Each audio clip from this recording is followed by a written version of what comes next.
So let's start with a very simple 8 drive set.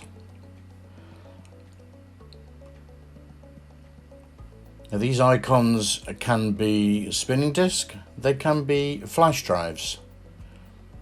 Exactly the same principle counts whether it's spinning or flash. So let's very simply draw our 8 drive DRAID set.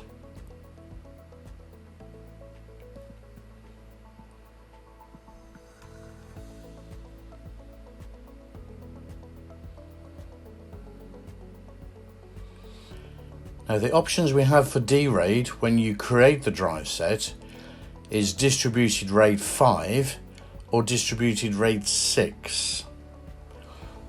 For drive counts less than 6 or 6 or less, you can use DRAID 1.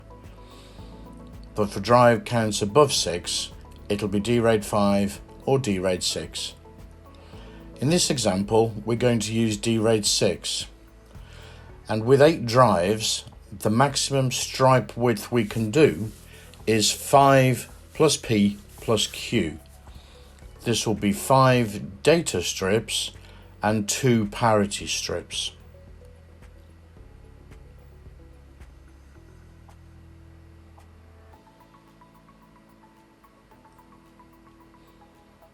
The 8 strips therefore make a stripe, and each strip is 256K in size when it is written to a drive.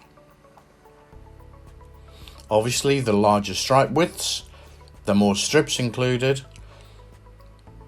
the more data can be protected across a higher drive count. Now we're going to write our stripes to the drives. So to differentiate between the various strips, we will use blue to denote a data strip, green will denote a parity strip, and red will denote a rebuild area. Now in traditional RAID, people always have a spare drive in the RAID set. With IBM distributed RAID, you do not need to have a spare drive. The spare drive space is included within the data that is written across the drives. Now here we are writing the first 5 blue data strips. They are randomly written across the 8 drives. I say randomly, it is calculated where the strips are positioned. Then we have the 2 green parity strips and we have the red rebuild area. Now we'll write another stripe. So again, the blue data strips are written across the 8 drives, the 5 strips for our data. The 2 parity strips are written and the red rebuild area is reserved. And now we'll do the third stripe, and again we will randomly write the 5 blue data strips across the 8 drives, the 2 green parity strips, and finally the rebuild area. So that has concluded the writing of 3 stripes across our 8 drive set. So we're fully protected against the loss of 2 drives within that set. We can still read data if we lose 2 drives. So let's have a look at expanding that drive set. To expand the drives, obviously when we add new drives to the set, it is ideal to put the same drive type and capacity into the existing set. That is simply best practice.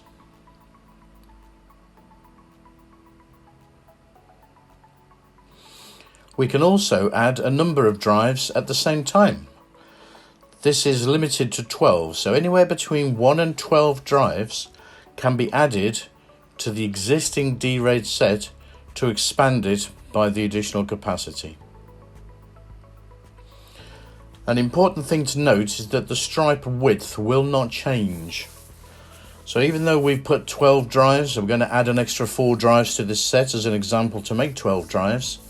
That will not change the stripe width. It will still remain at 5 plus P plus Q with a reserve rebuild area. Just to go over some DRAID basics while we're at this point. The maximum number of drives in an array is 128.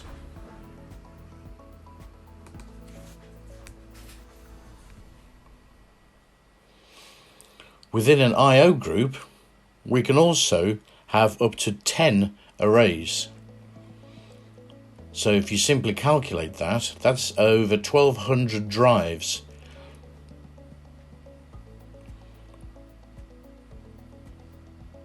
And within a DRAID set, for flash drives, it is ideally recommended to have between 12 and 24 flash drives. Again, that is just best practice.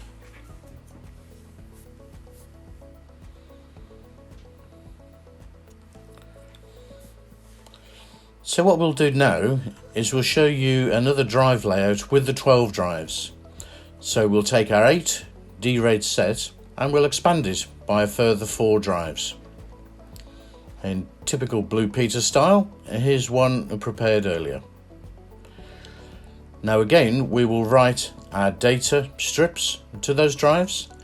These strips are simply rearranged from the previous 8 drives and moved to different positions across the 12. So we will continue writing our second set of data strips, the parity strips just gone in, and a rebuild area. And now our third stripe will go in. So again, the data strips are positioned on the drives. We have our 2 parity strips and the final rebuild area.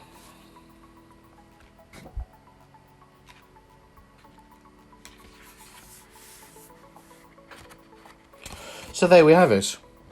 We have now expanded our DRAID set from 8 drives to 12 drives.